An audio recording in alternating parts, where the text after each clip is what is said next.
Bertemu dengan saya lagi di Omachi, obrolan Mama Cike.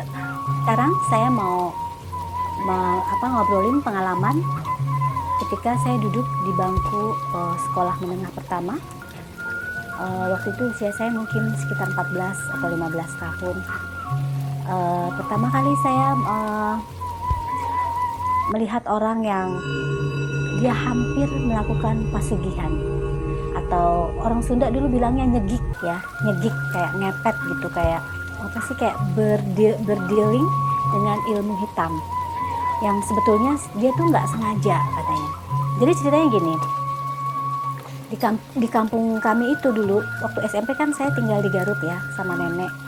Terus nenek meninggal, akhirnya saya tinggal sama kakak saya yang nomor 2. Dia nikah dan tinggal di sana, so saya ikut waktu itu.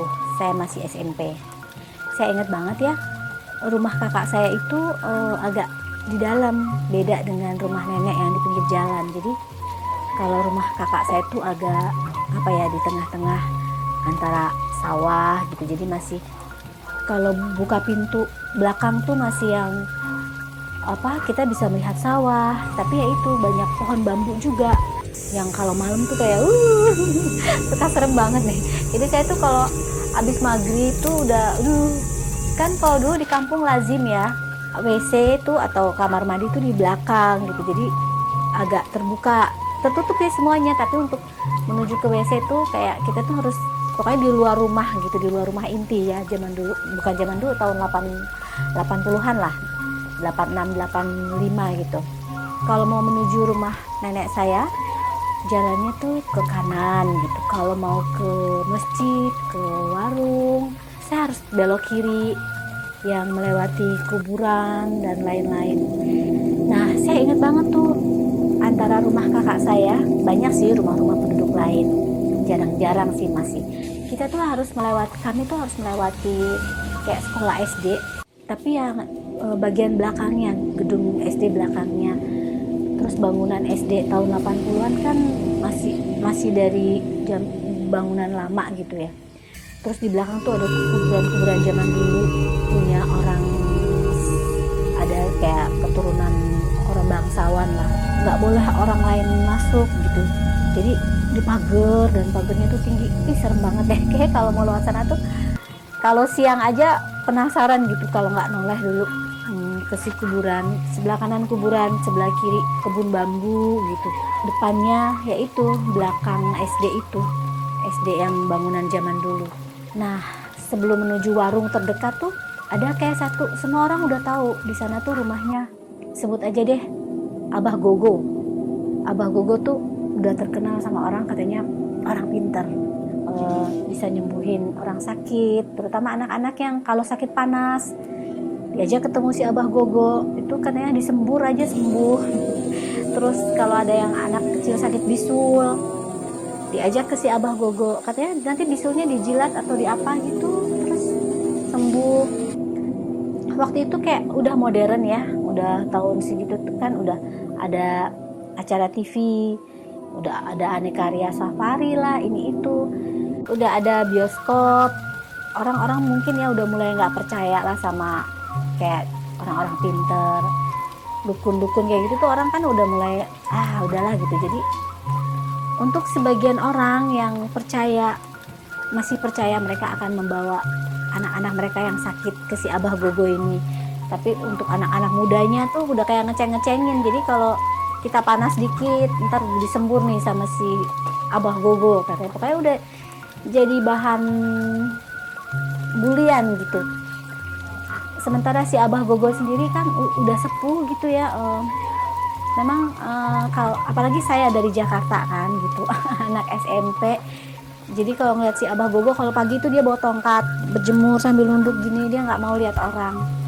Aku lihat kain sarungnya warna ungu, selalu pakai itu, agak lusuh. Terus bayanganku kan kalau kakekku kan, aku bukannya ini ya, kakekku kan ya bersih lah ya, berseka. Kalau kayaknya Abah Gogo ini wajahnya berminyak gitu, kayak kalau dilihat tuh kayak kumal gitu. Jadi maaf ya, kayak kumal gitu, jadi kan kayak kita nggak nyaman gitu mau lihat lama-lama, jadi kita nunduk. Dan beliau tuh sering banget gitu, kayak kalau orang Sunda bilang moyan atau bermandi matahari pagi, tapi depan makam. Jadi depan rumahnya dia tuh kayak emang aneh ada makam gitu kan, bukan makam yang keturunan Raden-Raden itu, bukan, tapi dia ada makam sendiri, entahlah makam siapa. Dan wah dia tuh sering di situ gitu.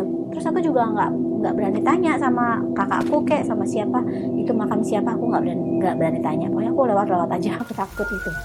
Nah, si Abah Gogo ini punya anak 2 perempuan. Yang pertama namanya, bilang aja Cemae ya. Kalau yang kedua namanya Itoh gitu, Cek Itoh. Nah, yang Cek Itoh ini nikah. Si Cemae ini juga udah nikah. Nah, yang Cek Itoh ini nggak tinggal di situ lagi karena dia langsung diajak suaminya ke Bandung. Jadi yang di rumah itu tuh tinggal Cemae, yang nggak lama nikah juga kan, namanya Kang Tasri misalnya, namanya Tasri dari kampung sebelah. Jadi mereka tuh bertiga tuh akhirnya, karena istrinya Abah Gogo kan yang udah lama meninggal gitu. Dan yang kuburan yang suka tiap pagi dia liatin tuh bukan kuburan istrinya, karena memang namanya juga nama cowok sih susah gitu, nama zaman dulu. Nggak lama Abah Gogo mungkin kan udah makin sepuh, udah jadi bahan bulian orang-orang udah mulai kayak ngecengin gitu kan, siapalah gitu, nggak percaya lagi hal-hal gituan, orang kan lebih percaya ke dokter lah inilah. Kalau dulu katanya anak kecil cuma sakit tampek lah inilah itu, diajak ke rumahnya si Abah Gogo disembur, sembuh. Ada yang hilang ingatan lah, kesurupan apa, ke dia sembuh. Tapi di masa akhir-akhir hidupnya tuh dia kayak beliau tuh kayak dijauhin gitu kan. Anak-anak mudanya sudah tidak percaya lagi untuk berobat ke beliau. Gak lama si Abah Gogo ini wafat di rumah yang buat saya sih agak menyeramkan ya gitu. Udah rumahnya di ujung deket kuburan yang bangsawan itu, deket kebun bambu terpencil. Dan kalau malam tuh aduh gelapnya, saya kalau malam itu nggak akan berani lewat situ, kecuali bulan puasa, pulang taraweh masih oke. Tapi kalau hari-hari biasa misalkan beli obat nyamuk ke warung, mendingan saya muter yang jauh ngelilingin kampung, pokoknya nggak mau lewatin jalan pintas yang ngelewatin si Abah Gogo itu. Si Abah Gogo ini udah meninggal ya di situ, jadi tinggal anaknya yang Cemae itu sama suaminya. Mungkin kalau masih ada si Abah Gogo, mungkin si Cemae sama Kang Tasri ini nggak begitu susah mungkin ya. Sekali 2 kali dalam seminggu masihlah mungkin ada tamu datang berobat, jadi masih ada ya buat beli beras segala macam. Tapi begitu Abah Gogonya wafat, mungkin otomatis ekonomi mereka jadi agak terganggu kan. Selama ini nggak ada lagi yang nopang, mungkin ketika ada Abah Gogo masih mending kan. Dari awal memang anaknya ini jarang gaul ya, mungkin nggak tahu deh, mungkin dia punya perasaan minder, orang tuanya dibully, atau dari kecilnya memang mungkin dia nggak terbiasa bersosialisasi dengan warga sekitar, saya kurang tahu. Semakin hari si Cemae itu kalau nggak salah hamil, melahirkan anak pertamanya tuh laki-laki, yang nggak lama hamil lagi. Pas hamil anak kedua ini, mungkin si suaminya si Kang Tasri ini udah kayak hopeless kali ya, istrinya lagi mengandung anak kedua, sementara dia kerja serabutan kan, cuma ya buruh tani, kalau ada yang suruh dapat uang kan, kalau nggak ada kan juga susah. Namanya buruh gitu ya, kalau lagi musim panen dipanggil untuk melihat panen, atau musim tandur, musim penanaman padi. Tapi kalau selebihnya itu kan di sawah juga nggak ada kegiatan gitu, paling sekali-sekali nyabutin apa gitu, rumput, menebar pupuk, tapi kan itu tidak kerjaan setiap hari. Pada suatu hari jadi ceritanya dia tuh pergi ke gunung, dia tuh udah hopeless katanya, dia pergi dari rumah, dia berangkat sama istrinya bilang bahwa dia mau cari lebihan lah. Dia pergi, terus dia pergi ke arah pakidulan, ke selatan lah gitu. Katanya dia udah nggak tahu mau kemana, dia hopeless. Oh iya, kenapa aku tahu cerita ini? Jadi itu kejadiannya setelah beberapa bulan dia mengalami hal itu. Terus kan dia main ke rumah kakakku, terus kakak iparku tuh kan kayak dituakan sama pemuda sana gitu. Kakak iparku tuh baik gitu, jadi suka beli-beli padi orang. Dia pokoknya dia tuh orang yang disegani lah di kampung kami tuh, si kakak iparku. Nah, kenapa aku tahu cerita ini ya karena si Kang Tasrinya cerita gitu, gimananya. Jadi aku tahu karena aku dengerin juga kan. Nah, jadi pada hari itu tuh dia memutuskan pergi ke Pakidulan kan, mau menemui temannya. Katanya dia pokoknya terserah kakek ini mau melangkah kemana, berhenti di mana. Sebenarnya dia udah tahu tujuannya, dia mau ke rumah temennya, katanya di daerah arah ke Pamengpek lah. Itu tuh masih zaman itu tuh masih ada Leuweung Tiis, masih ada kesana tuh masih orang tuh masih jalannya juga masih gimana ya, masih tahun segitu tuh masih serem lah kesana karena identik dengan ya hal-hal mistis, identik dengan orang pinter tuh ngumpulnya di sana. Mau ilmu hitam, mau ilmu putih itu di sana kumpulnya. Udah, dia katanya ketemu sama temennya, aku lupa dia nggak nyebutin waktu itu, pokoknya dia ketemu temennya, terus sama temennya tuh dia diajak pergi ke satu tempat yang dia bilang jalan kakinya aja itu dari asar, dia bilang, karena kan dia dari Garut, dari kampung kami tinggal itu kan katanya pagi, sampai ke Pakidulannya aja katanya sudah zuhur tuh ngobrol-ngobrol dulu. Nah, mulailah dia asar tuh diajak nih sama temennya, 2 orang temennya, jadi dia bertiga nih mereka pergi ke satu tempat yang dia tuh lupa di daerah mana, pokoknya tuh jalannya juga susah, katanya jalannya tuh udah kayak ke daerah terpencil kali ya, ke gunung. Pokoknya dia bilang pernah dia sampai jalan merangkak saking susahnya mau ke tempat orang itu. Dia bilang si temannya bilang kita mau nemuin orang tua, dia bilang gitu. Dia ingat waktu itu maghrib, katanya udah maghrib pun hujan, dia bilang berteduh dulu. Pokoknya perasaan katanya nggak sampai deh, sampai aja mereka tuh kecapean gitu. Udah mah dari pagi kali ya, kan dari Garutnya dia pagi dari kampungnya. Sampailah akhirnya katanya lewat Isya, mungkin sekitar jam 8, jam 9 gitu. Rumahnya sih katanya dia nggak bisa karena kan gelap katanya, cuma kayaknya dia lihat di pintu masuknya aja tuh kayak ada akar pohon, terus katanya di kanan kirinya tuh kayak ada dibilang monyet tapi kok agak besar gitu, dan warnanya tuh entah abu-abu, entah apa, kayaknya keperakan gitu kanan kiri, terus matanya katanya merah. Dia tuh sampai dia nunduk, dia nggak mau lihat kanan kiri kan. Udah masuk katanya rumahnya tuh kayak dari kayu, kayak gimana ya, kayak sebetulnya dia nggak spesifik nyeritain rumahnya, tapi si mangkinya itu sih dia ceritain. Nah, akhirnya dia duduk ketemu, katanya ternyata yang disebut orang tua itu adalah nenek gitu.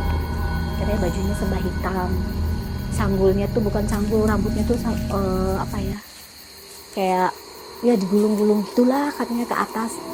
Terus dia nggak tahu, pokoknya di punggung si nenek ini tuh nggak tahu monyet yang tadi yang di luar gerbang, pokoknya ini ada satu di sini juga katanya di belakang punggungnya. Jadi si Kang Tasri ini nggak berani nengok, terus dia nunduk aja. Temannya nih katanya yang kasih tahu maksud dan tujuannya, kayaknya si Kang Tasri ini pengen merubah nasibnya, kayak dia mungkin nggak tahan ya hidup susah terus gitu. Terus si nenek itu katanya nggak banyak bicara, dia bangun nggak lama bangun, terus dia kayak bawa nampan, bukan nampan katanya, kayak dari wadahnya juga kayak bukan kayak, mungkin kayak apa hitam gitu, dari kayak batok kelapa kali ya atau gimana. Itu dia dibawain apa, ikan masnya tuh sampai wah, itu kayaknya di perutnya ada telurnya. Itu kan kalau untuk orang Sunda ikan mas ada telurnya tuh aduh pasti sesuatu banget ya. Itu ikan mas goreng, kayak aduh katanya wanginya menggoda, Udah, jadi si Dani itu cuma bilang gini, nih katanya, kamu makan harus dihabiskan. Ke Tasri, ngomong ke si Kang Tasri.